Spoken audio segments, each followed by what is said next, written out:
लाखो विठू भक्तांचं श्रद्धास्थान असलेली चंद्रभागा नदी स्वच्छ करण्यासाठी 1 वर्षापूर्वी प्रायोगिक तत्वावर परदेशी तंत्रज्ञान म्हणून सेबर तंत्रज्ञानाचा वापर या ठिकाणी चंद्रभागा नदीमध्ये करण्यात आला। आपण त्या ठिकाणी बघू शकताय, हा प्रभुपाद घाट आहे आणि त्या ठिकाणी ज्या निळ्या खोल्यासारखं जे दिसतं, या निळ्या खोल्या 4 उभं केलेल्या आहेत आणि त्यामध्ये ही सेबर टेक्नॉलॉजी ऑपरेट केली जाते।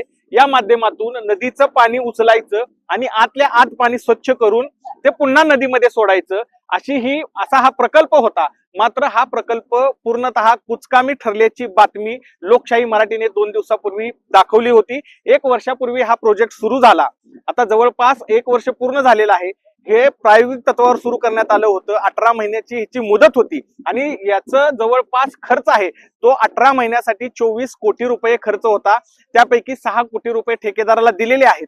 मात्र कुठेही चंद्रभागा स्वच्छ झालेली दिसत नाही। मी आता ह्या सेबर टेक्नॉलॉजी जिथून हे ऑपरेट होतं त्याच्या काही अंतरावरच आहे आणि आपण या ठिकाणी बघू शकताय की संपूर्ण शेवाळ या ठिकाणी नदीच्या पाण्यावर जमा झालेला आहे। त्यामुळे ही टेक्नॉलॉजी कुचकामी ठरल्याचा आरोप भाविकांमधून होतोय। भाविकांमधून असंतोष व्यक्त होतोय की कारण नसताना 24 कोटी रुपये प्रायोगिक तत्वासाठी सरकारने पाण्यात घातलेले आहेत। कुठंतरी ही टेक्नॉलॉजी काढून दुसरी ठोस उपाययोजना चंद्रभागा नदी स्वच्छतेसाठी करण्यात यावी अशी मागणी या ठिकाणी भाविकांमधून होते। पंढरपूरच्या काही सामाजिक संघटनांनी देखील याला विरोध केलेला आहे। जवळपास 1 वर्ष झालं हा प्रकल्प आहे असा पाण्यामध्येच पडून आहे।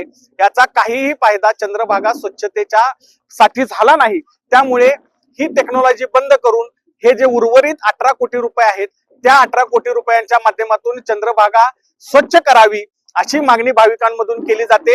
लोकशाहीच्या माध्यमातून जोपर्यंत चंद्रभागा स्वच्छ होत नाही तोपर्यंत आम्ही या सेबर टेक्नॉलॉजीचा पाठपुरावा करणार आहोत आणि भाविकांसोबत कायम लोकशाही चॅनल असणार हेच या माध्यमातून आम्ही दाखवून देणार आहोत। अभिराज उबाळे, लोक